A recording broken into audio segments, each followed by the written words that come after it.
Maganda nga po mga kaidol. Ayun, dito tayo sa Barangay 3 mga kaidol. Sinamahan ko lang si Mrs. Para may pupuntahan daw sa dito sa kaibigan niya. Ayun, pauwi na tayo mga kaidol. Pupuntahan na natin yan. Bibisitahin na natin si Bibi. Baka iiyak na yan. Iiwan lang natin yan sa kapatid ni Mrs. Baka mamaya wala na pang gatas-gatas na yun. Nakapatay. Yari naman ako nito mga kaidol. Papagalitan naman ako ni Commander. Ayun, babiyahe na sana ako mga kaidol. Kaso magbanda, mag 163 ako mga kaidol. Bantay bata ako kaidol. Ayun, pauwi na ako mga kalods. Uwi na. Ayan na, bebehay na muna kaidol. Napakainit sa panahon mga kaidol. Grabe.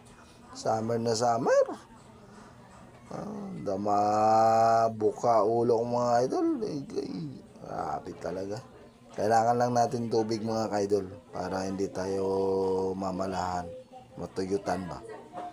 Kailangan may tubig yung katawan natin sa init ng panahon ngayon. Kaya kailangan talaga sipag at tiyaga mga kaidol sa panahon ngayon dahil sa hirap ng sa mahal ng mga bilihin. Tapos mahal pa ng gasolina. Kaya wala tayong magagawa kaidol kundi magtiyaga. Kaya kayod na lang talaga para sa pamilya mga kaidol. Kaysa kung magpundo ka lang sa bahay, wala kang mapapala. Kaya ibiyahe mo na lang para kahit paano may ara, meron kang makukuha.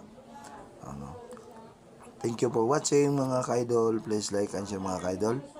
Ingat po lahat. God bless.